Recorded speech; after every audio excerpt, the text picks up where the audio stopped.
Nunca pensé que el día que enterrara a mi esposa sería también el día en que descubriría que nunca la conocí. Estaba de pie frente al ataúd, con las manos frías, con la garganta cerrada, con 18 años de recuerdos aplastándome el pecho. Y fue exactamente en ese momento, en el peor momento de mi vida, cuando el padre Ildefonso se acercó a mí, despacio, con los ojos bajos, con las manos temblando, y me dijo algo que me heló la sangre. José, necesito hablar contigo. Ahora, aparte. No era una petición, era una urgencia. Me jaló del brazo con suavidad pero con firmeza, alejándome del grupo familiar, de los llantos, del incienso, de todo. Nos fuimos hacia la sacristía.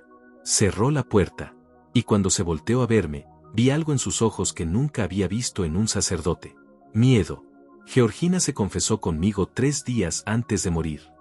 Yo no dije nada. Solo lo miré. Me pidió que te entregara esto. Personalmente. En el funeral.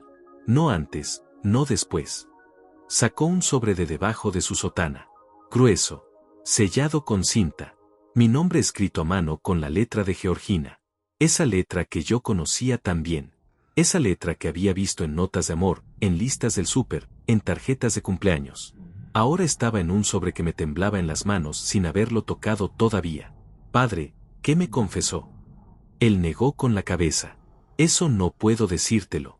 Pero sí puedo decirte lo que ella me pidió que te dijera directamente. Hizo una pausa. Se le quebró la voz. Ella no era quien tú pensabas, José. Sentí que el suelo se movía. Y hay cosas que necesitas saber antes de que sea demasiado tarde. Me extendió el sobre. Y entonces bajó la voz hasta casi susurrar, como si tuviera miedo de que alguien más escuchara a través de las paredes.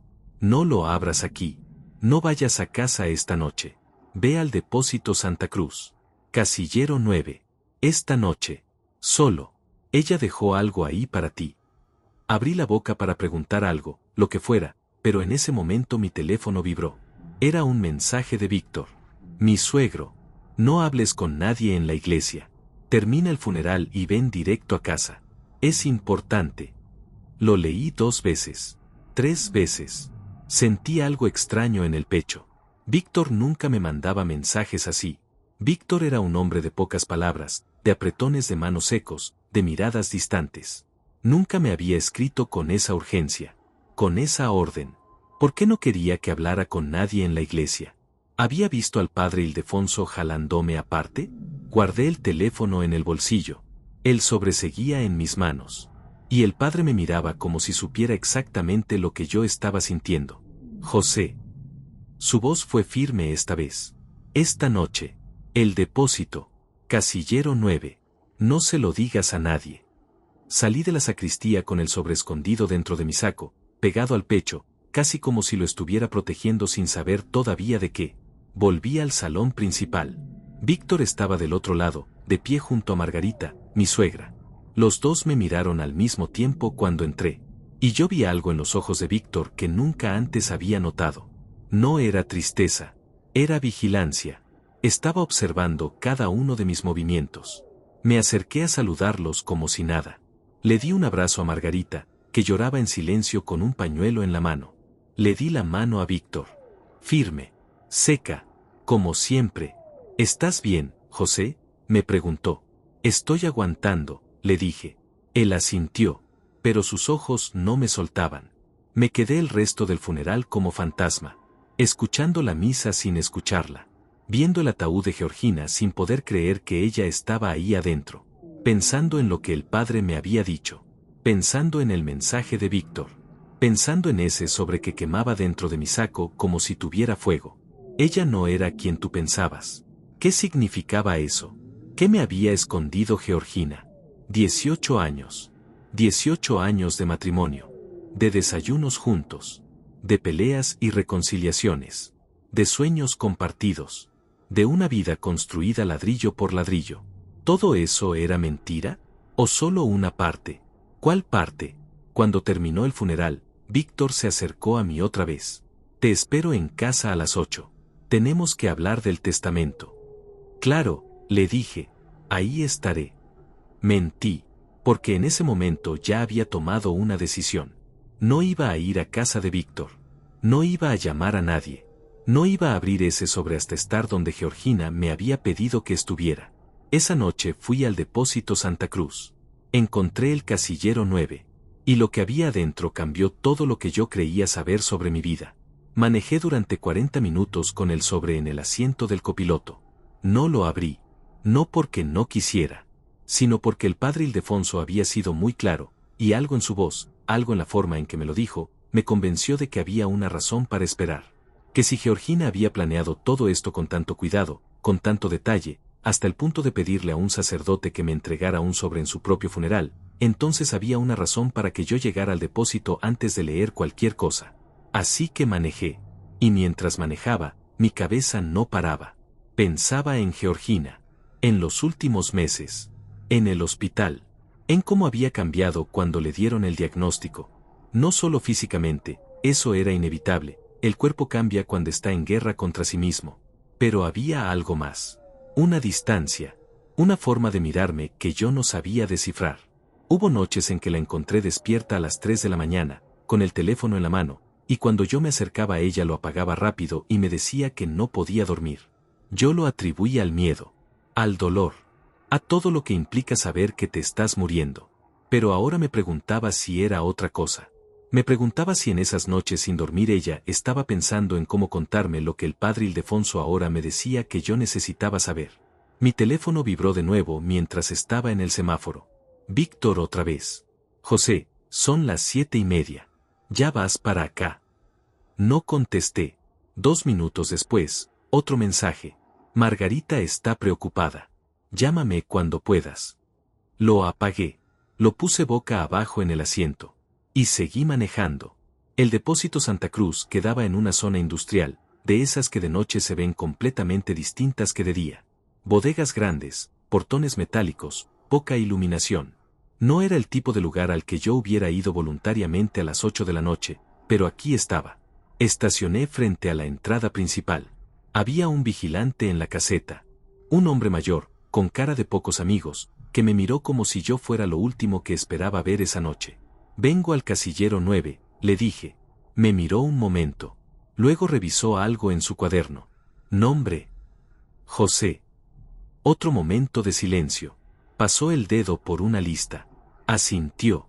Está registrado. Pase. Me entregó una llave pequeña. De metal. Sin ningún llavero, sin ninguna identificación. Solo la llave. Y me señaló hacia adentro con la cabeza. Caminé por un pasillo largo. Techos altos. Luz de neón parpadeando en un extremo. Olor a humedad y a metal. Los casilleros eran grandes, del tamaño de un armario, numerados con placas metálicas atornilladas a las puertas. 1, 2, 3. Fui contando hasta que llegué al 9. Me detuve frente a él. Por un momento no hice nada. Solo miré esa puerta metálica gris. Pensé en Georgina. Pensé en que ella había estado aquí.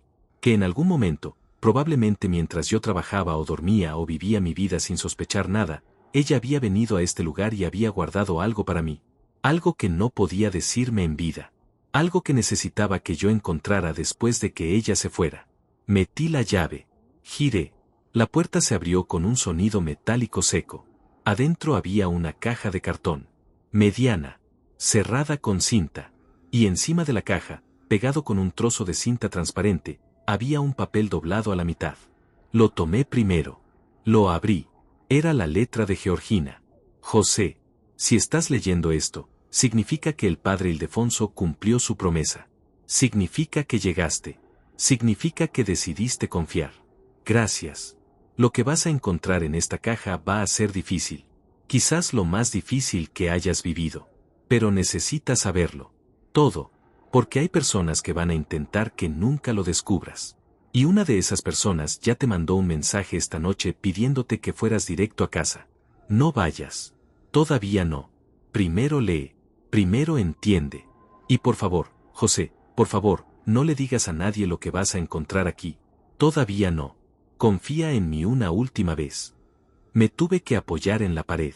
Las piernas no me respondían bien. Georgina sabía que Víctor me iba a mandar un mensaje. Lo sabía. Lo había anticipado. Lo había escrito en ese papel como si fuera algo absolutamente esperado, absolutamente predecible. ¿Cómo? ¿Por qué? ¿Qué sabía ella de su propio padre que yo no sabía? Tomé la caja. La saqué del casillero. La puse en el suelo y me agaché frente a ella. Despegué la cinta con cuidado, como si adentro hubiera algo que pudiera romperse. Abrí las solapas. Y ahí estaba. Una carpeta gruesa, llena de documentos. Un sobre más pequeño con fotos. Un teléfono celular viejo, de esos básicos, con un papelito que decía cárgalo primero. Y debajo de todo, un sobre manila con mi nombre escrito, esta vez con letras más grandes, más firmes, como si ella hubiera necesitado toda su fuerza para escribirlo. Tomé la carpeta primero. La abrí.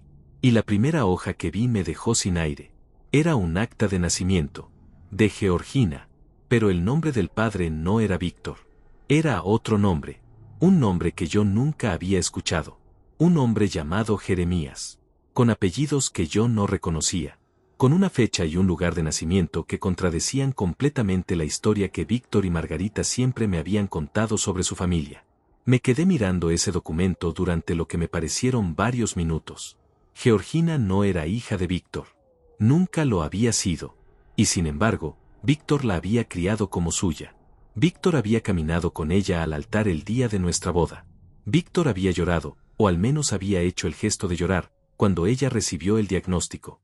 Víctor era el hombre que esta misma noche me había mandado 2 mensajes exigiéndome que fuera directo a su casa. ¿Por qué? Seguí hojeando los documentos. Había estados de cuenta bancarios. Cuentas que yo nunca había visto. A nombre de Georgina, sí, pero con movimientos que yo no reconocía. Depósitos irregulares. Retiros grandes. Y en varios de esos documentos, una firma que aparecía repetidamente como autorización. La firma de Víctor. Mi suegro había tenido acceso a las cuentas de Georgina. No solo acceso. Control. Había estado moviendo dinero. Durante años. Cantidades que sumadas daban cifras que me costaba procesar. Estábamos hablando de más de $400,000 en transacciones que yo nunca supe que existieron. Cerré la carpeta. Me senté en el suelo frío del depósito, con la espalda contra los casilleros metálicos, y me quedé mirando el techo. 18 años. 18 años viviendo al lado de una mujer que cargaba con todo esto. 18 años sin saber que su propio padre no era su padre.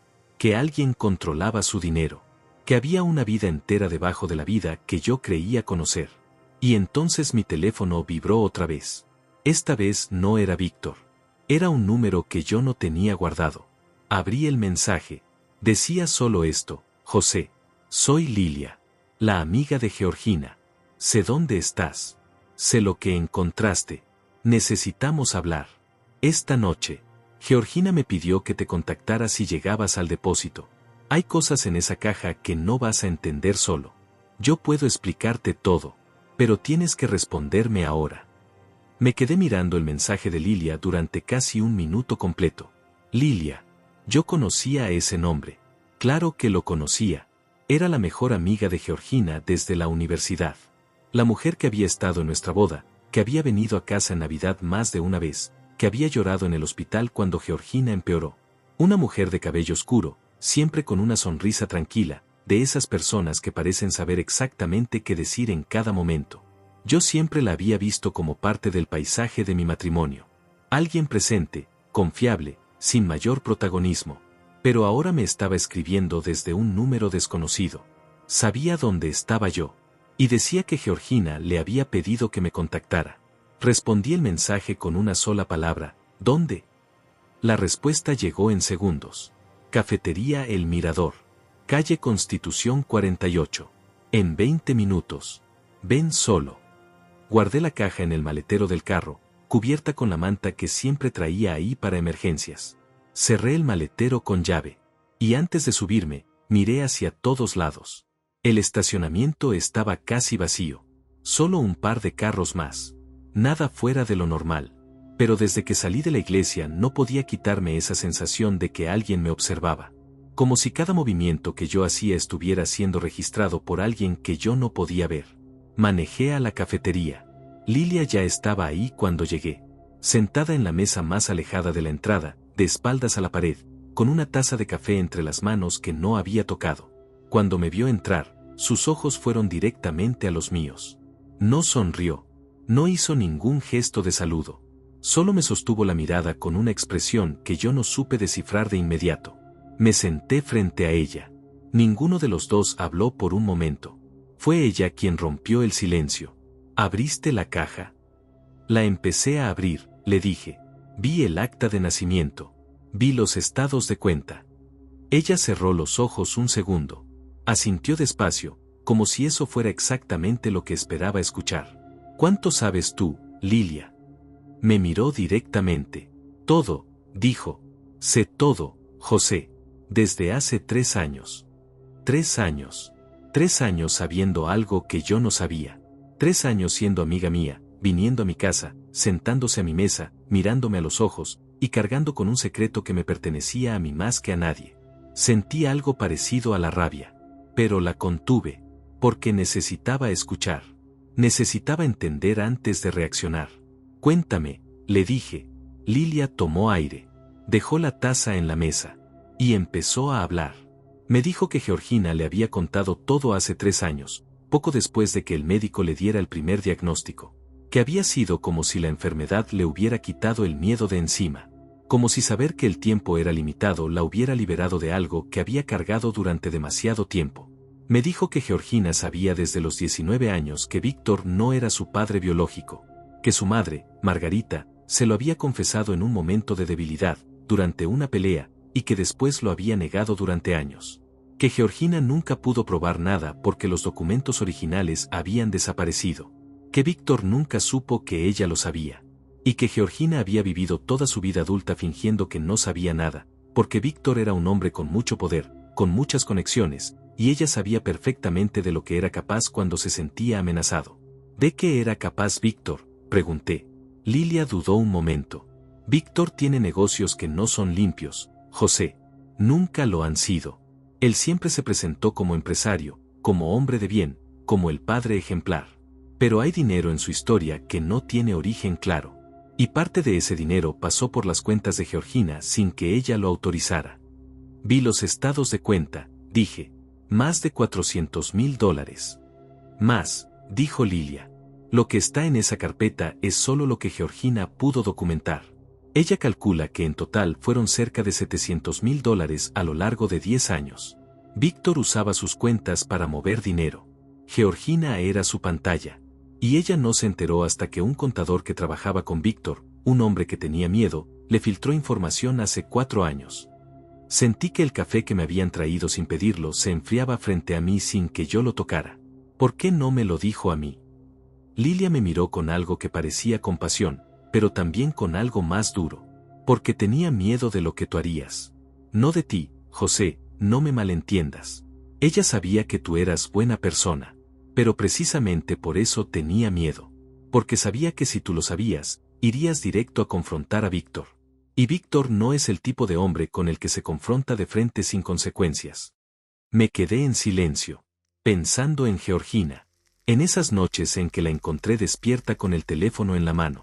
En esa distancia que yo nunca pude entender del todo. En cuántas veces ella debe haber querido decirme algo y se habrá tragado las palabras. Hay algo más, dijo Lilia. Su tono cambió. Se volvió más bajo, más cuidadoso. El hombre que aparece en el acta de nacimiento. Jeremías. El padre biológico de Georgina.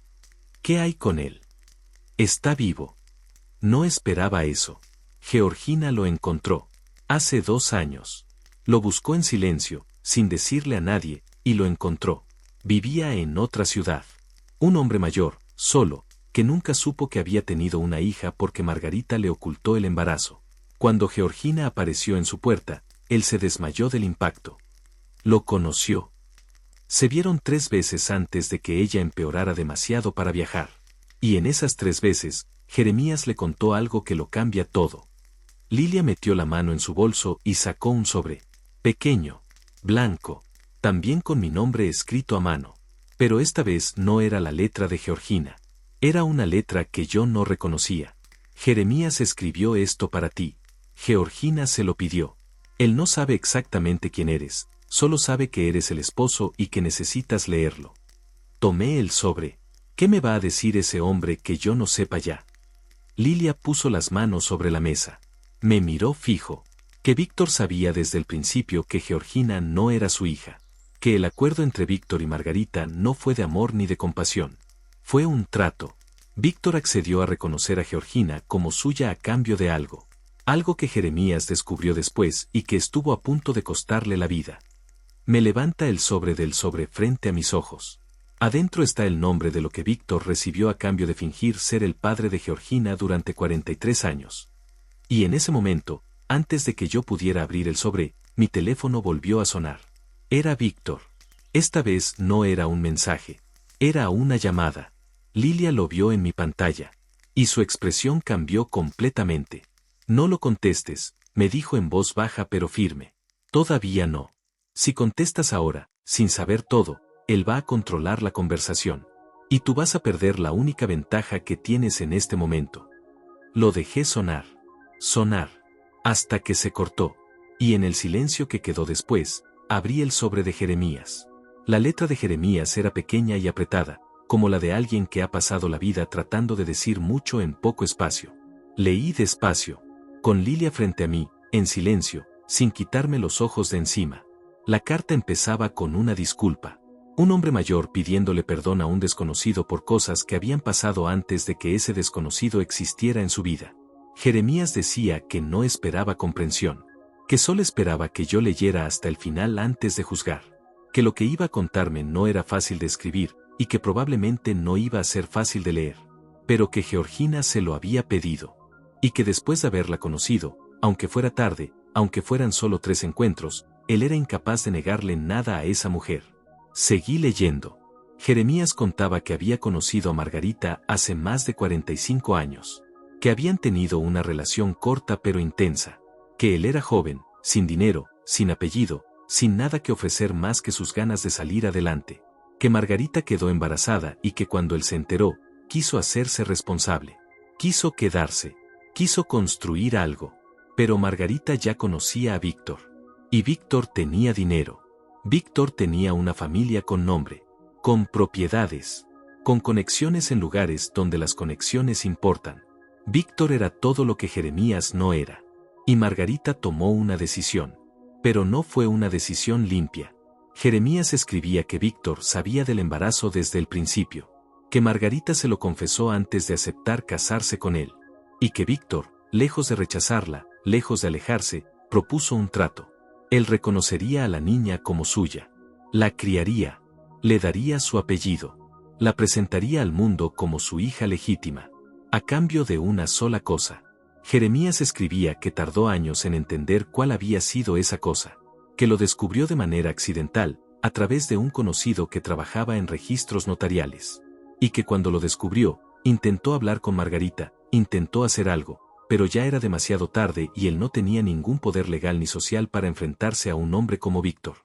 Lo que Víctor había pedido a cambio de reconocer a Georgina como su hija era simple y devastador al mismo tiempo. Margarita tenía una propiedad, heredada de su propio padre, una extensión de tierra en las afueras de la ciudad que en ese entonces no valía gran cosa, pero que Víctor, con su olfato para los negocios, sabía que en el futuro valdría muchísimo. No era solo tierra, era una concesión. Un derecho sobre recursos naturales que el gobierno había otorgado décadas atrás a la familia de Margarita. Víctor quería esa concesión. Y la obtuvo. Margarita firmó los documentos el mismo mes en que se casaron. Lo que equivalía a decir que cambió el futuro de su propia hija, el derecho de Georgina sobre esa herencia, a cambio de un apellido y de la apariencia de una familia normal. Cerré la carta, la doblé despacio, y la puse sobre la mesa. Lilia seguía mirándome. ¿Cuánto vale esa concesión hoy?, pregunté. Mi voz sonó extraña, plana, como si no fuera mía. Víctor la vendió hace 6 años, dijo Lilia, a un consorcio de inversión. La transacción fue por $2.300.000. Me quedé quieto. $2.300.000. Dinero que había pertenecido a la familia de Margarita, que por derecho le correspondía a Georgina, que Víctor había obtenido hace más de 4 décadas a cambio de fingir ser padre de una niña que nunca fue suya, y que había convertido en una fortuna personal sin que nadie, sin que Georgina, sin que yo, supiéramos nada. Hay más, dijo Lilia. Siempre había más. Cuando Georgina descubrió todo esto, cuando el contador le filtró la información y ella empezó a atar cabos, tomó una decisión. No iba a confrontar a Víctor directamente. Sabía que eso no funcionaría. Víctor tenía abogados, tenía contactos, tenía la capacidad de hacer desaparecer cualquier prueba antes de que ella pudiera usarla. Así que empezó a recopilar documentos en silencio. Durante más de un año. Cada papel que podía conseguir, cada estado de cuenta, cada registro notarial, cada firma de Víctor que pudiera vincular con movimientos de dinero que no eran limpios. Todo eso está en la caja del depósito. ¿Y el teléfono viejo? Pregunté. Recordaba haberlo visto en la caja, con el papelito que decía que lo cargara primero. Lilia asintió. Ese teléfono tiene conversaciones. Mensajes de texto entre Víctor y Margarita que Georgina logró recuperar de un respaldo en la nube que Margarita no sabía que existía. Conversaciones donde hablan de la concesión. Donde hablan del dinero. Donde en un momento, y esto es lo que más me costó escuchar cuando Georgina me lo mostró, Víctor le dice a Margarita que si Georgina alguna vez descubre la verdad, van a tener que actuar rápido para proteger los activos. Actuar rápido, repetí. Esas son sus palabras exactas. Me levanté de la silla. No porque quisiera irme, sino porque necesitaba moverme. Necesitaba que mi cuerpo hiciera algo mientras mi cabeza procesaba todo aquello. Caminé hasta la ventana de la cafetería. Afuera, la calle estaba tranquila. Unos pocos carros. Una pareja caminando. El mundo completamente ajeno a lo que se estaba desmoronando dentro de mí. 18 años. 18 años casado con una mujer que cargó todo esto sola. Que tuvo miedo. Que protegió a su propio marido de una verdad que quizás lo hubiera destruido antes de tiempo. O quizás no. Quizás si ella me lo hubiera dicho, yo hubiera podido hacer algo. Quizás juntos hubiéramos podido enfrentarlo. Pero ya no había manera de saberlo. Volví a la mesa. Me senté. Lilia, ¿Georgina murió sabiendo que Víctor nunca iba a pagar por nada de esto? Lilia tardó en responder. Georgina murió esperando que tú hicieras algo al respecto. Por eso preparó todo. Por eso dejó la caja. Por eso me pidió a mí que te contactara. Por eso le pidió al padre Ildefonso que te entregara el sobre en el funeral. Hizo una pausa. Ella no podía hacerlo en vida, pero confiaba en que tú sí podrías hacerlo después. Sentí algo moverse en mi pecho. Algo que no era solo dolor. Era responsabilidad. Era la sensación de que mi esposa, desde el otro lado, me estaba pidiendo algo. La última cosa que me iba a pedir en la vida. Y yo no podía fallarle. Necesito un abogado, dije. Lilia asintió. Georgina ya pensó en eso. En la caja hay una tarjeta. Un hombre llamado Lázaro. Abogado especialista en fraude patrimonial y derecho sucesorio. Georgina lo contactó hace 6 meses. Él ya conoce el caso. Ya revisó parte de los documentos. Solo estaba esperando que tú aparecieras. Me recosté en el respaldo de la silla. Georgina había construido todo esto mientras estaba muriendo. Mientras perdía peso. Mientras el dolor la obligaba a quedarse en cama algunos días. Mientras yo le llevaba sopa y le acomodaba las almohadas y le leía en voz alta para distraerla. En algún momento de todo eso, ella había estado construyendo un caso. Reuniendo pruebas. Contactando abogados. Coordinando con Lilia. Dejando instrucciones para el padre Ildefonso. Una mujer que se estaba apagando, construyendo en silencio el mecanismo para que la verdad sobreviviera aunque ella no pudiera. ¿Víctor sabe que ella recopiló todo esto?, pregunté.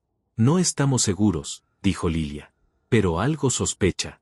Si no, no te hubiera mandado esos mensajes esta noche. No te hubiera presionado tanto para que fueras a su casa. ¿Qué cree que voy a encontrar? No sabe exactamente qué dejó Georgina, pero sabe que ella sabía demasiado. Y sabe que si tú empiezas a hacer preguntas, todo puede derrumbarse. Tomé el teléfono celular viejo que había sacado de la caja y lo había traído en el bolsillo.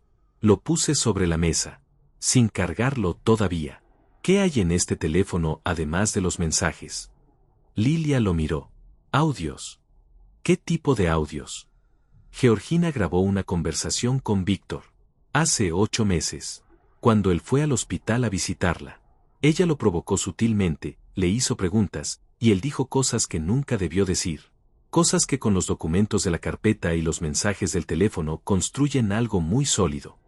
Me quedé mirando ese teléfono pequeño y viejo sobre la mesa de la cafetería. Adentro de esa carcasa barata había la voz de mi esposa haciendo lo último que pudo hacer por mí. Y había la voz de Víctor hundiéndose solo.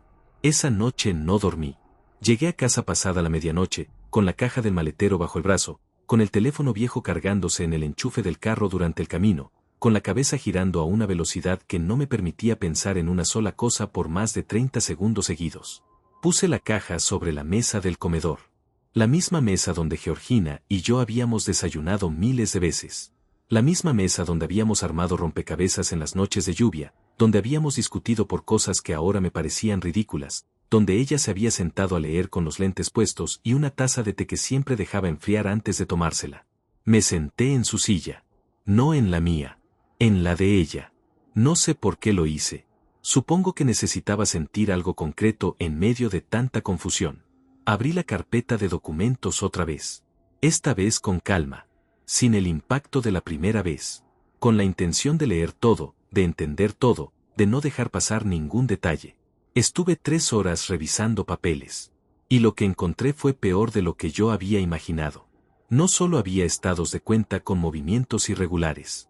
Había contratos. Contratos firmados por Georgina en fechas en que ella me había dicho que estaba haciendo otras cosas. Viajes de trabajo que yo recordaba.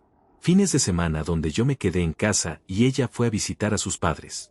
En esas fechas, según los documentos, ella había firmado autorizaciones para movimientos de dinero, transferencias a cuentas que no reconocía, poderes notariales que le daban a Víctor control sobre activos que supuestamente eran de ella. Pero había algo que no cuadraba. La firma de Georgina en esos contratos no era exactamente su firma. Yo conocía su firma. La había visto cientos de veces. Tenía una curva particular en la G, una forma de terminar la A que era inconfundible. La firma en esos documentos era parecida. Muy parecida. Pero no era igual. Alguien había falsificado la firma de mi esposa. Y ese alguien había tenido acceso a documentos originales de Georgina para poder copiarla con ese nivel de detalle. Solo había una persona que tenía ese nivel de acceso. Víctor. Me levanté de la silla. Fui a la cocina. Me serví un vaso de agua que no tomé. Lo dejé en el fregadero y me quedé mirando por la ventana el jardín oscuro de mi casa. El jardín que Georgina cuidaba con una dedicación que yo siempre admiré. Las plantas que ella regaba cada mañana. El pequeño naranjo que habíamos sembrado juntos el año en que compramos la casa. Pensé en cuántas mañanas ella había salido a regar ese jardín cargando todo esto adentro. Regresé a la mesa. Tomé el teléfono viejo. Ya tenía algo de carga. Lo encendí. La pantalla parpadeó y apareció un menú simple, sin contraseña. Georgina había dejado todo abierto para mí. No había nada que descifrar, nada que adivinar. Solo entrar y ver. Fui directo a los mensajes. Había una conversación larga entre 2 números sin nombre. Pero el contexto lo decía todo. Era Víctor hablando con Margarita. Mensajes de varios años atrás, recuperados del respaldo en la nube que Lilia me había mencionado. Empecé a leer desde el principio. Los primeros mensajes eran cotidianos. Irrelevantes. Cosas de familia, de logística, de fechas. Pero después, en un hilo de conversación de hace aproximadamente 4 años, el tono cambiaba completamente. Víctor le escribía a Margarita: la niña está haciendo preguntas. Tú sabes a qué me refiero. Habla con ella. Margarita respondía: ¿qué tipo de preguntas? Víctor: del tipo que no nos conviene que siga haciendo. Contrólala. Margarita: es mi hija, Víctor. Víctor: es un problema potencial. Y tú sabes mejor que nadie lo que está en juego. Leí ese intercambio 3 veces. Un problema potencial. Así llamaba Víctor a su propia hija adoptiva. A la mujer que había criado durante 43 años. A la mujer que acababa de morir y cuyo funeral había presidido esa misma mañana con cara de dolor. Seguí leyendo. Más adelante, en mensajes de hace 2 años, la conversación se ponía más tensa. Víctor escribía que alguien le había dicho que Georgina había estado haciendo consultas con un notario, que estaba preguntando por documentos de la concesión original, que si seguía por ese camino iba a descubrir cosas que Víctor no podía permitir que salieran a la luz. Margarita respondía con una sola línea: ¿qué vas a hacer? Y Víctor respondía, lo que tenga que hacer. Como siempre. Lo que tenga que hacer. Como siempre. Cerré los mensajes. Fui a la sección de audios. Había 3 archivos. Sin nombre, numerados simplemente como 1, 2 y 3. Puse los audífonos que encontré en el cajón de la cocina y abrí el primero. Era la voz de Georgina. Inmediatamente la reconocí, aunque estaba más débil de lo que yo la recordaba sana. Era la voz del hospital. La voz de los últimos meses. Estaba hablando con alguien. Casual. Como si fuera una visita normal. Y entonces escuché la otra voz. Víctor. Hablaban de cosas sin importancia al principio. De cómo se sentía ella. De los médicos. Del tratamiento. Víctor sonaba tranquilo, casi afectuoso, con ese tono de padre preocupado que yo le había visto tantas veces y que ahora me producía un malestar físico escucharlo. Pero entonces Georgina dijo algo que cambió el tono de la conversación. Dijo, con una calma que me dejó sin palabras, que había estado pensando en poner sus cosas en orden, que quería asegurarse de que todo lo que era suyo quedara bien documentado, que había estado revisando algunas cuentas y había encontrado cosas que no entendía del todo. Hubo un silencio en el audio, corto, pero denso. Y luego Víctor respondió con una voz que ya no era la del padre afectuoso. ¿Qué tipo de cosas encontraste? Movimientos que no recuerdo haber autorizado, dijo Georgina. Tranquila. Sin acusar directamente. Como tanteando el terreno. Otro silencio. Eso lo revisamos con el contador en su momento, dijo Víctor. Todo estaba en orden. Claro, dijo Georgina. Solo quería asegurarme. La conversación siguió unos minutos más y luego terminó. Pero en ese fragmento breve había algo. Había la voz de un hombre que se sentía amenazado y que lo disimulaba apenas. Había la tensión de alguien que sabe que la persona frente a él sabe más de lo que está diciendo. Abrí el segundo audio. Esta conversación era diferente. Más corta.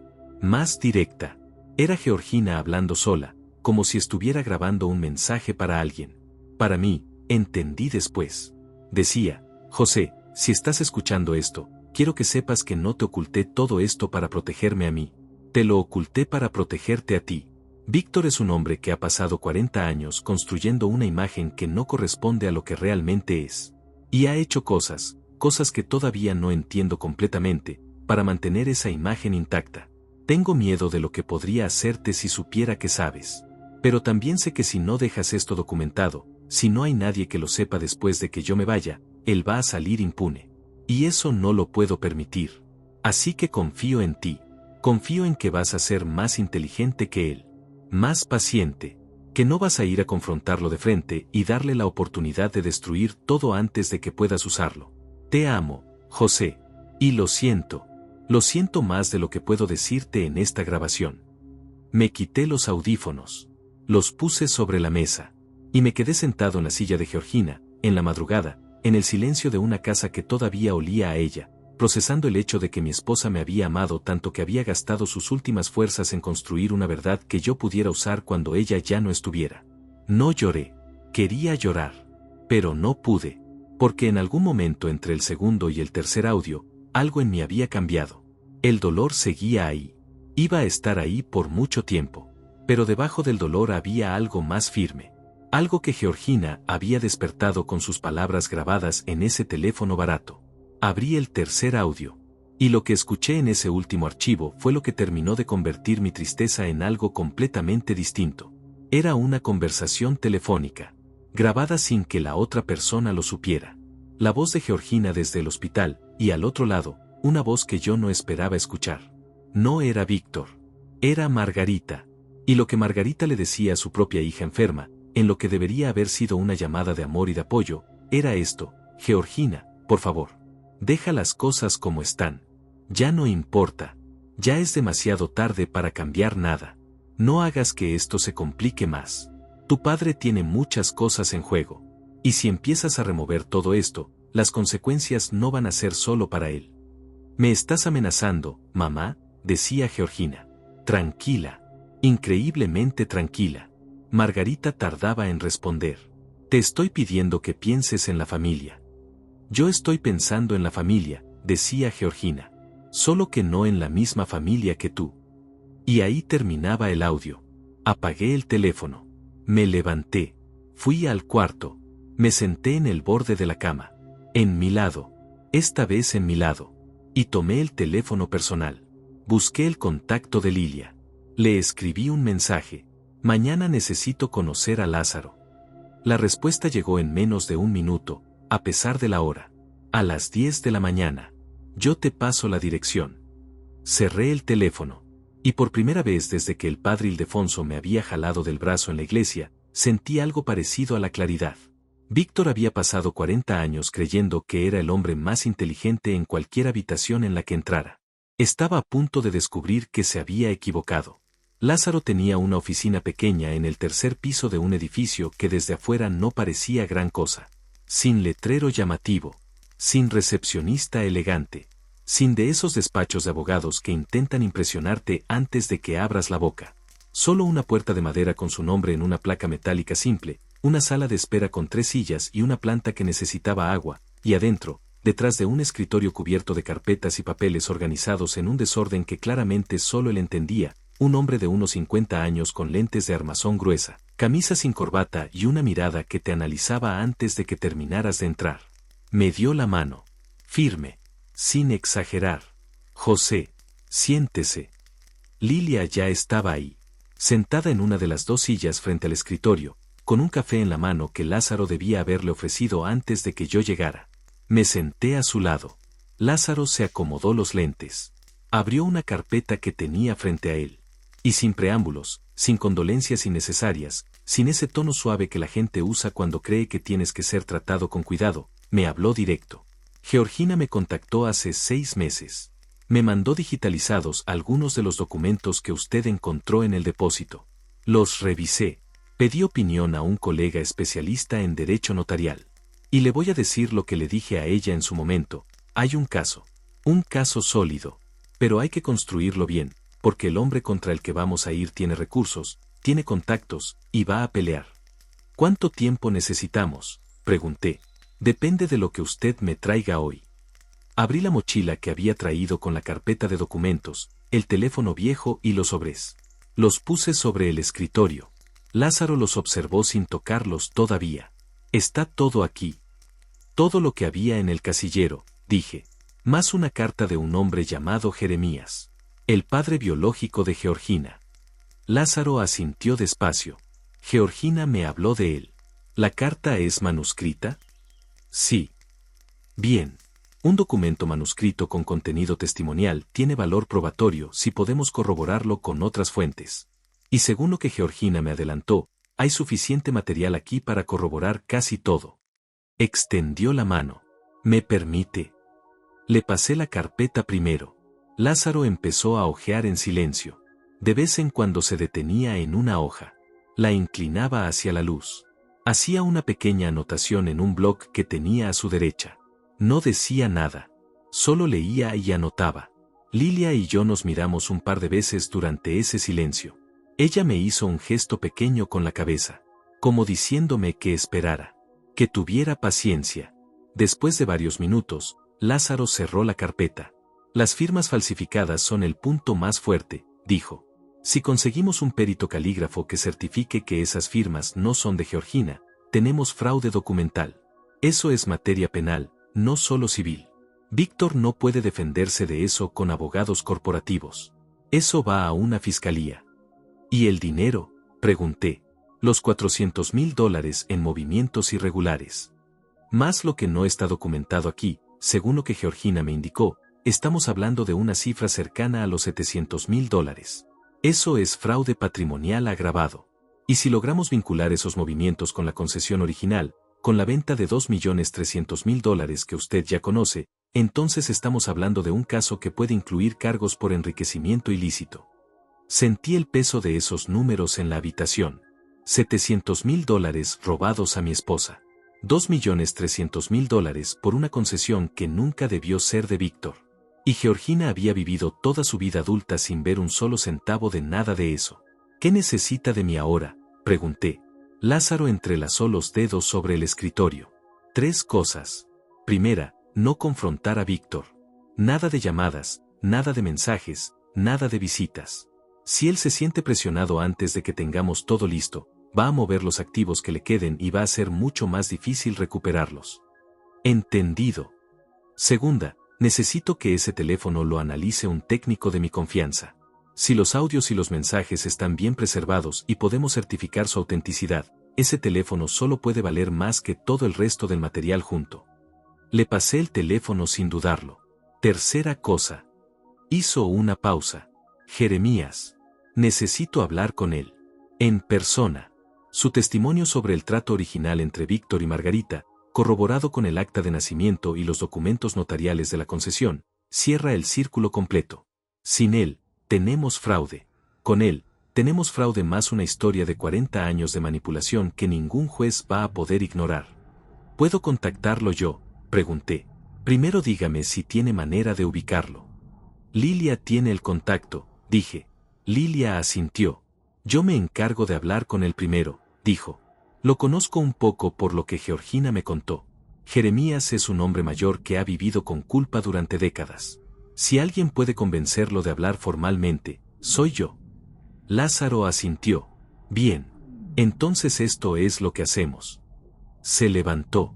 Fue hacia una pequeña caja fuerte empotrada en la pared detrás de su escritorio, la abrió y guardó adentro el teléfono y la carpeta. Yo mando el teléfono con el técnico hoy mismo. Para el análisis calígrafo de las firmas necesito los documentos originales, no copias, así que voy a necesitar el material físico de la caja completa. Lo traigo mañana. Perfecto. Cerró la caja fuerte. Se volvió hacia mí. José, quiero que entienda algo. Este proceso puede tomar semanas. Quizás meses. Va a haber momentos en que Víctor va a intentar acercarse a usted. Va a usar a Margarita, va a usar la figura del duelo, va a usar todo lo que tenga a su disposición para mantenerlo cerca y bajo control. Usted tiene que ser capaz de actuar con normalidad frente a él durante todo ese tiempo. ¿Qué tan normal?, pregunté. Normal como un yerno que acaba de perder a su esposa y que no sabe nada. Normal como alguien que quizás esté un poco distante por el dolor, lo cual es completamente creíble en su situación, pero que no genera sospechas. Pensé en eso. Pensé en lo que significaba volver a ver a Víctor. Estrecharle la mano. Sentarme a su mesa. Escucharlo hablar de Georgina como si la hubiera amado. Como si hubiera sido un buen padre. Como si no hubiera pasado 40 años usándola. Puedo hacerlo, dije. Y lo decía en serio. Porque en ese momento entendí que la única manera de ganarle a un hombre como Víctor era con su propia arma. La paciencia. El cálculo. La capacidad de mostrar una cara mientras por dentro trabajas en algo completamente distinto. Georgina lo había hecho durante meses mientras se estaba muriendo. Yo podía hacerlo durante las semanas que hicieran falta. Salimos de la oficina de Lázaro pasado el mediodía. Lilia me acompañó hasta el carro. ¿Cómo estás?, me preguntó.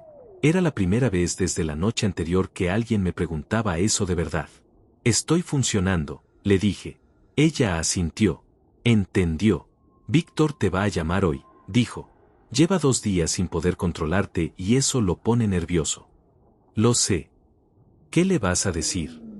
Que estoy bien. Que el dolor me tiene abrumado. Que necesito unos días para ordenarme, pero que pronto hablamos del testamento. Lilia me miró un momento. Georgina tenía razón en confiar en ti. No supe qué responder a eso. Así que no dije nada. Me subí al carro. Y antes de arrancar, el teléfono vibró. Era Víctor. Esta vez no era mensaje. Era llamada. La vi sonar durante 4 timbres. 5, 6. Y entonces, por primera vez desde el funeral, la contesté. Víctor. José. Su voz sonó aliviada. Calculadamente aliviada. Qué bueno que contestas. Estaba preocupado. Perdona que no he respondido, dije. Con voz cansada. Con voz de hombre destrozado. Ha sido difícil. Lo entiendo, hijo. Lo entiendo perfectamente. Pausa. ¿Podemos vernos esta semana? Hay cosas del testamento que necesitan tu firma. No es urgente, pero es mejor resolverlo pronto. El testamento. Por supuesto. Víctor quería que yo firmara cosas. Quería resolver el testamento antes de que yo pudiera hacer preguntas.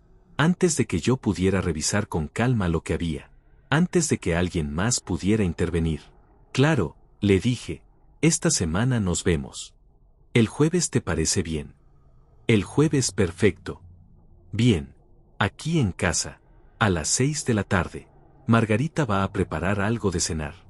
Ahí estaré. Colgué. Me quedé con el teléfono en la mano, mirando el parabrisas. El jueves. Tenía hasta el jueves. Lázaro necesitaba los documentos originales. Lilia necesitaba hablar con Jeremías. El técnico necesitaba analizar el teléfono. Y yo necesitaba mantener la calma durante 4 días mientras Víctor creía que me tenía exactamente donde quería. Arranqué el carro. Y por primera vez desde que todo esto había comenzado, no sentí que iba a la deriva. Sentí que iba hacia algo. Hacia el único final que Georgina había querido desde que empezó a construir todo esto en silencio, desde su cama de hospital, con el tiempo contado y la determinación intacta. La verdad. Completa. Documentada. Irrefutable. Y la justicia que venía con ella. Los 4 días siguientes fueron los más largos de mi vida. No por la espera, sino por lo que tuve que hacer durante esa espera. Víctor me mandó un mensaje el martes por la mañana, preguntando cómo estaba, diciéndome que Margarita había preparado algo de comida y que si quería podía pasar a recogerlo, que no tenía que estar solo en esa casa, que la familia estaba ahí para mí. Familia. Usó esa palabra. Le respondí con un mensaje corto, que estaba bien, que gracias, que el jueves nos veíamos. Y guardé el teléfono.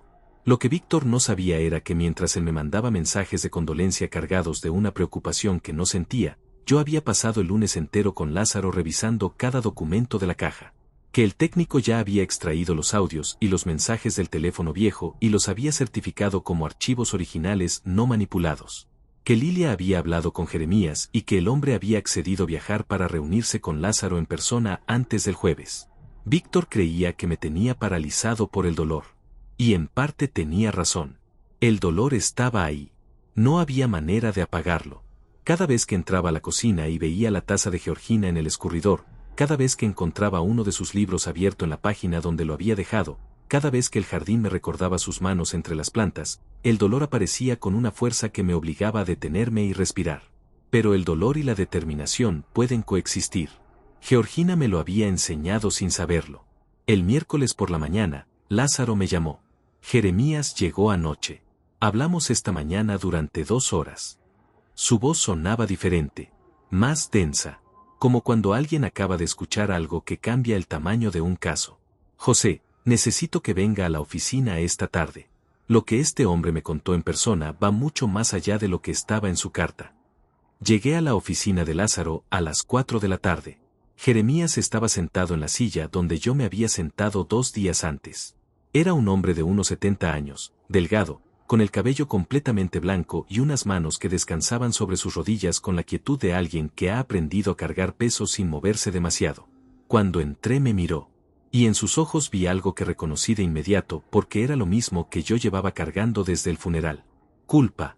Me dio la mano. No dijo nada. Yo tampoco.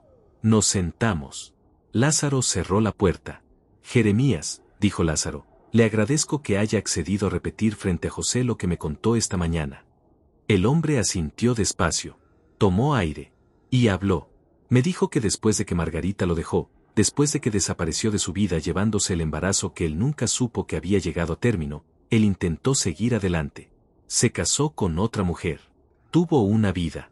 Pero nunca pudo quitarse de la cabeza lo que había pasado. Nunca pudo entender completamente por qué Margarita había desaparecido de esa manera tan abrupta. Años después, por circunstancias que no vienen al caso, coincidió con un hombre que había trabajado como notario en la ciudad donde Víctor y Margarita se habían casado. Un hombre mayor que ya estaba retirado y que en una conversación larga y descuidada le contó cosas que ese notario nunca debió contar. Le contó que el día antes de la boda de Víctor y Margarita, Víctor había estado en la notaría. Solo. Sin Margarita. Firmando documentos. Documentos que no eran los típicos de una boda. Documentos que transferían a nombre de Víctor los derechos sobre una concesión de recursos naturales que pertenecía a la familia de Margarita. Con la firma de Margarita ya estampada. Una firma que, según el notario, él mismo había dudado en validar porque algo en ella no le parecía completamente natural. Pero la había validado de todas formas. Porque Víctor era Víctor. Y en esa ciudad, en esa época, el apellido de Víctor abría puertas que para otras personas permanecían cerradas. Jeremías hizo una pausa. Cuando ese notario me contó todo eso, entendí algo que nunca había podido entender. Margarita no me dejó porque encontró a alguien mejor. Margarita fue presionada. No sé hasta qué punto fue una decisión libre y hasta qué punto fue una trampa que Víctor tendió desde el principio. Pero sé que esa firma en los documentos de la concesión no fue completamente voluntaria.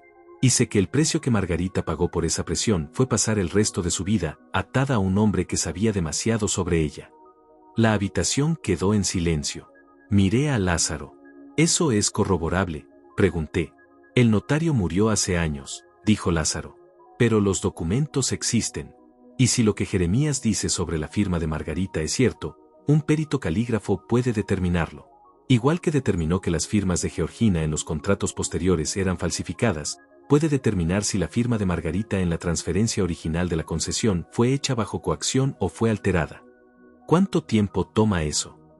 Ya mandé los documentos esta mañana. El perito puede tener resultados en 48 horas. Miré a Jeremías. ¿Está dispuesto a declarar formalmente todo lo que me acaba de decir? El hombre me sostuvo la mirada. Pasé 45 años sin saber que tenía una hija. Y cuando la encontré, solo pude verla 3 veces antes de que se fuera.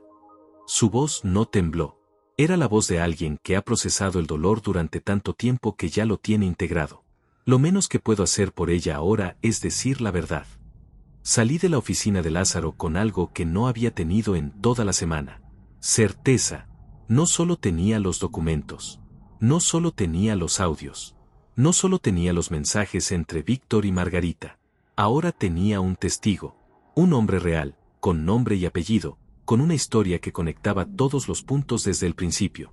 Un hombre que podía pararse frente a quien fuera y decir lo que sabía sin que Víctor pudiera desacreditarlo fácilmente porque Jeremías no tenía nada que ganar con esto y todo el mundo lo sabía. Esa noche, Víctor me mandó otro mensaje. Mañana a las 6, José, te esperamos. Lo leí, lo guardé, y sentí algo que me sorprendió a mí mismo. No rabia, no miedo, no ansiedad. Calma. Una calma que venía de saber exactamente lo que iba a pasar al día siguiente. De saber que yo iba a entrar a esa casa con una sonrisa cansada y un abrazo falso y una actitud de yerno dolido y confundido. De saber que Víctor me iba a poner documentos sobre la mesa y me iba a pedir que firmara cosas que yo no iba a firmar.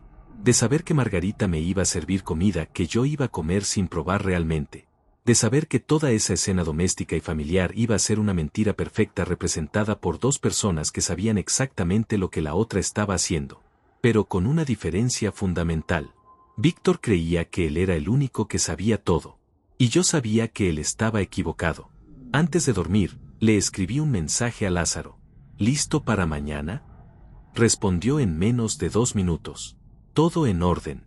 Recuerde, escuche, observe, no firme nada. Y si puede, grabe la conversación. En este estado es legal grabar si usted es parte de la conversación. Dejé el teléfono en el buró. Miré el techo oscuro de mi cuarto. Pensé en Georgina. En esa voz suya grabada en el teléfono viejo diciéndome que confiaba en mí, que necesitaba que fuera más inteligente que Víctor. Más paciente. Mañana, le prometí en silencio.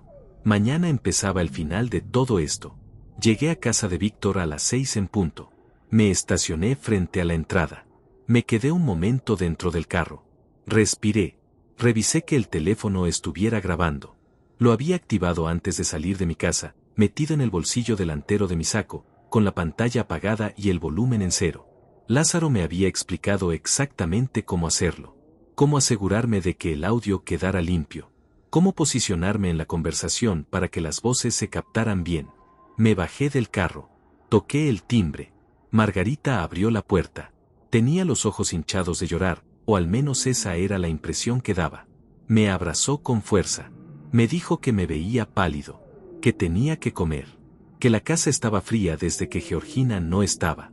Cosas que quizás en otro momento me hubieran partido en 2, pero que esa noche yo escuchaba desde detrás de un vidrio. Presentes pero sin penetrar del todo. Pasa, José. Víctor está en la sala. Víctor estaba de pie junto a la ventana cuando entré, con un vaso de agua en la mano. con ese traje oscuro que usaba siempre que quería proyectar autoridad sin parecer que lo intentaba. Se volteó cuando me escuchó entrar. Me dio la mano. Firme. Seca. Como siempre. José, gracias por venir. Gracias por la invitación, dije. Nos sentamos. Margarita trajo comida que nadie comió con hambre real. Estuvimos los primeros 20 minutos hablando de cosas que no importaban. Del funeral. De la gente que había asistido. De lo mucho que todos querían a Georgina. Víctor hablaba de su hija con una fluidez que me costaba escuchar. Con anécdotas. Con momentos que presentaba como recuerdos preciosos y que yo ahora veía desde una perspectiva completamente distinta. Esperé. Dejé que él llevara la conversación a donde quería llevarla. Y llegó. Después de la cena, cuando Margarita recogió los platos y Víctor sacó una carpeta de su maletín, llegó el momento que yo había anticipado desde que colgué el teléfono 4 días antes. José, sé que este no es el mejor momento. Pero hay cosas que es mejor resolver pronto para que no se compliquen después. Abrió la carpeta. Puso varios documentos sobre la mesa. El testamento de Georgina es sencillo. Todo queda para ti, como corresponde. Pero hay algunas propiedades que están a nombre conjunto con la familia, cosas que se fueron organizando con los años, y necesitamos firmar algunos documentos para que la transición sea limpia. Miré los documentos sin tocarlos. ¿Qué tipo de propiedades?, pregunté. Cosas menores. Una cuenta de inversión que Georgina tenía registrada con mi firma como coadministrador. Un par de bienes raíces que están en un fideicomiso familiar. Señaló los papeles con la mano. Son documentos estándar. Solo necesito tu firma para liberar los activos y distribuirlos correctamente. Activos. Esa palabra. Tomé los documentos. Los hojeé despacio, como si los estuviera leyendo con cuidado por primera vez. Como si fuera un hombre que no sabe nada y está tratando de entender.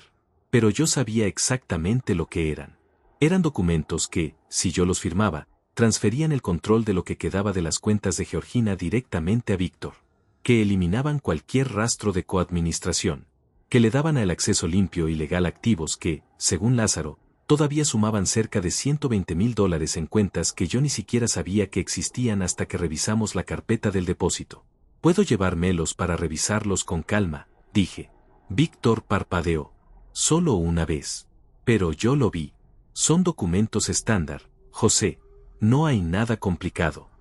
Lo sé, dije, con voz tranquila, con voz de hombre cansado. Pero honestamente, Víctor, mi cabeza no está para firmar nada esta semana. Quiero leerlos con calma cuando esté más entero. Espero que lo entiendas. Hubo un silencio corto. Víctor sonrió. Una sonrisa que no llegaba a los ojos. Por supuesto, tómate el tiempo que necesites. Cerró la carpeta. Margarita reapareció con café. La conversación volvió a cosas sin importancia. Pero el ambiente había cambiado. Había algo en el aire que antes no estaba. Una tensión muy fina, casi imperceptible, que yo sentía aunque nadie la nombrara. Víctor me preguntó si había hablado con alguien del entorno legal de Georgina. Si había revisado sus cosas personales. Si había encontrado algo que necesitara orientación. Cada pregunta era un sondeo. Estaba buscando saber hasta dónde llegaba yo. ¿Qué había visto? ¿Qué sabía? Y yo respondía todo con la misma vaguedad tranquila. Que todavía no había revisado muchas cosas. Que el dolor no me dejaba concentrarme. Que probablemente la semana siguiente empezaría a poner orden. Víctor asintió a todo. Margarita me puso una mano en el brazo en algún momento y me dijo que Georgina me había amado mucho. Que eso era lo más importante. Que el resto eran solo cosas materiales que se resolverían con tiempo. La miré a los ojos cuando dijo eso. Y vi algo que no esperaba ver. No vi a una mujer calculadora. No vi a una cómplice fría. Vi a una mujer vieja y asustada que llevaba décadas atrapada en una historia que quizás nunca eligió completamente. Que había tomado decisiones terribles pero que también había pagado un precio por ellas. Que había perdido a su hija real, sin poder decirle nunca la verdad completa porque Víctor siempre estuvo ahí, controlando cada palabra, cada movimiento, cada momento. Sentí algo complicado hacia Margarita en ese instante. No era compasión exactamente, pero tampoco era la misma rabia que sentía hacia Víctor. Era algo más ambiguo, más humano. Me levanté a las 8:30. Dije que necesitaba descansar. Víctor me acompañó hasta la puerta. Me dio la mano otra vez.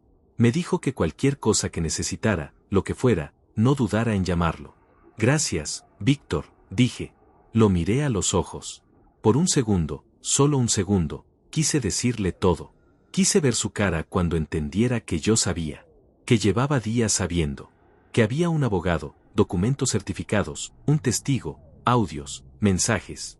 Que todo lo que él había construido durante 40 años estaba a punto de derrumbarse. Pero no lo hice. Porque Georgina me había pedido paciencia. Y porque Lázaro había llamado esa mañana con una noticia que cambiaba el tiempo del plan. El perito calígrafo había terminado su análisis. La firma de Margarita en la transferencia original de la concesión, la que Víctor había presentado ante el notario el día antes de su boda, no era completamente voluntaria. Había indicadores claros de que había sido realizada bajo presión física. La presión del bolígrafo, el ángulo de los trazos, la interrupción en puntos que deberían ser fluidos. Era la firma de una persona que estaba siendo controlada mientras escribía. Con eso, el caso dejaba de ser solo fraude patrimonial. Se convertía en coerción, en falsificación con agravante, en una cadena de delitos que comenzaba 45 años atrás y llegaba hasta los documentos que Víctor había puesto sobre su mesa esa misma noche intentando que yo firmara. Manejé de regreso a casa con el teléfono todavía grabando en mi bolsillo. Lo apagué cuando entré al garaje.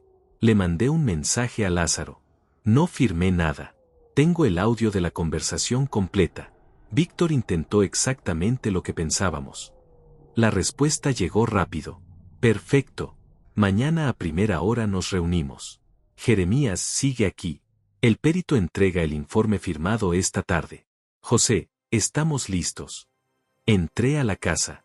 Me senté en la oscuridad de la sala durante un momento, sin encender las luces, pensando en Georgina. En cuántas veces ella había entrado a esta sala después de visitar a sus padres. En cuántas veces había regresado de esa casa cargando cosas que yo no sabía que cargaba. En cuántas conversaciones habíamos tenido en este mismo sofá sin que yo supiera que debajo de cada palabra de ella había un peso que no podía compartir conmigo. Y pensé en Víctor. En ese hombre parado junto a la ventana con su vaso de agua y su traje oscuro y su sonrisa que no llegaba a los ojos. Creyendo que todavía controlaba todo. Creyendo que yo era el mismo hombre confundido y destrozado que había enterrado a su esposa una semana antes.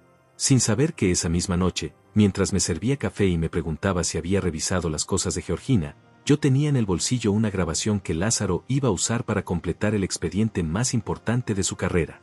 Sin saber que el jueves siguiente no iba a ser yo quien firmara documentos.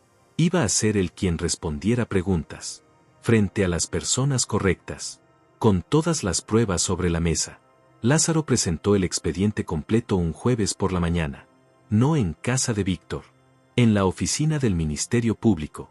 Fuimos Lázaro, Jeremías, Lilia y yo. Con 3 carpetas idénticas de documentos. Con el informe del perito calígrafo. Con la certificación técnica de los audios y los mensajes del teléfono.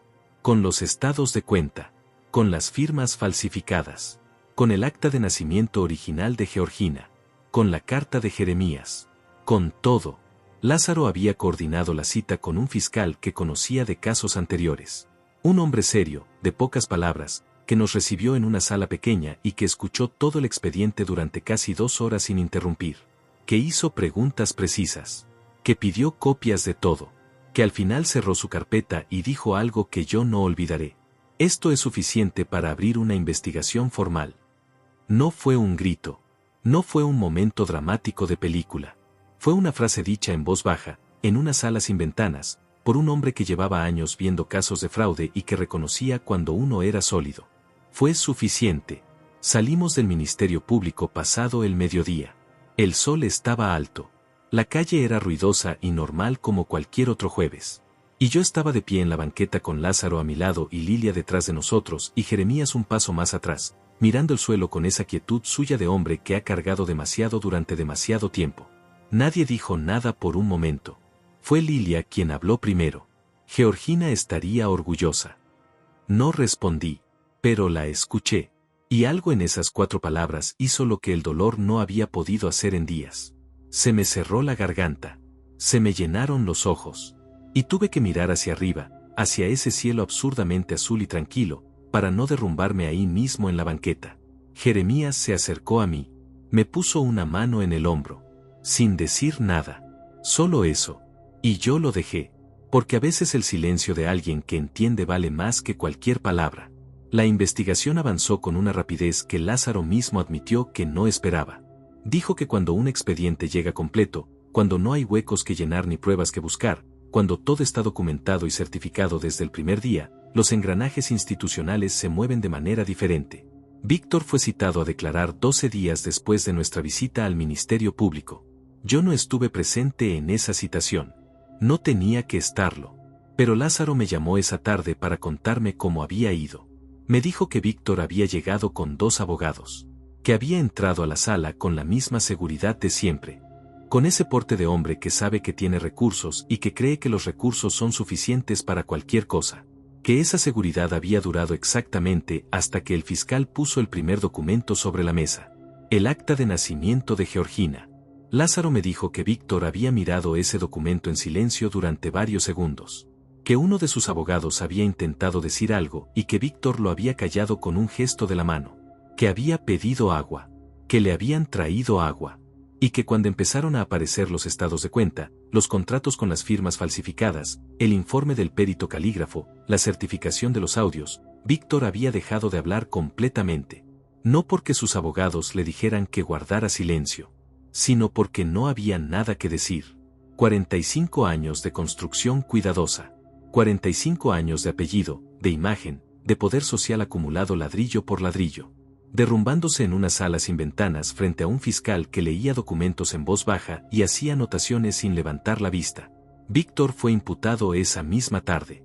Fraude patrimonial, falsificación de documentos, coerción, y una serie de cargos adicionales que Lázaro me explicó con detalle, pero que yo escuché desde esa distancia que se instala cuando algo que esperabas durante días finalmente ocurre y tu cuerpo no sabe exactamente cómo reaccionar. Sus cuentas fueron congeladas de manera preventiva. Sus propiedades quedaron bajo investigación. Y su nombre, ese apellido que había protegido con tanto cuidado durante tanto tiempo, apareció 2 días después en las noticias locales. No en primera plana. No con grandes titulares. Pero ahí estaba. En un párrafo seco y preciso que decía que un empresario de la región había sido imputado por fraude patrimonial y falsificación de documentos en un caso relacionado con bienes heredados. Un párrafo. 45 años reducidos a un párrafo. Supe de Margarita a través de Lilia. Lilia me llamó una semana después de la imputación de Víctor para contarme que Margarita había pedido hablar con el fiscal de manera voluntaria. Que había ido sola, sin abogado, y que había hablado durante 3 horas. Que había confirmado todo lo que Jeremías había declarado. Que había firmado una declaración describiendo el trato original con Víctor, la presión que había recibido, los documentos que había firmado sin comprender completamente las consecuencias de lo que estaba cediendo. Lilia me dijo que al final de esa declaración, Margarita había pedido un momento, que había sacado un papel de su bolso, que lo había leído en voz alta frente al fiscal y frente al funcionario que tomaba el acta. Era una carta para Georgina, una carta que nunca iba a llegar a ningún lado, pero que Margarita había necesitado leer en voz alta, frente a alguien, antes de poder salir de esa sala. Lilia no me contó qué decía la carta. Y yo no pregunté. Había cosas que no me pertenecían. Un mes después de que todo comenzó, Lázaro me llamó a la oficina. Me dijo que el proceso legal iba a tomar tiempo. Que estas cosas siempre toman tiempo.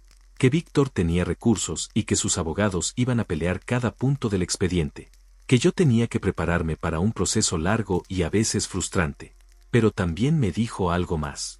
Me dijo que en el marco del proceso sucesorio, como esposo de Georgina y con la documentación que habíamos presentado, yo tenía derecho a reclamar la restitución de los activos que habían sido desviados de las cuentas de mi esposa durante los años de coadministración irregular. Que eso era independiente del proceso penal. Que era una vía civil paralela que podíamos activar de inmediato. No lo hice por el dinero. Quiero que eso quede claro. Si hubiera sido por el dinero, habría firmado los documentos que Víctor me puso sobre la mesa esa noche en su casa y habría dejado todo quieto.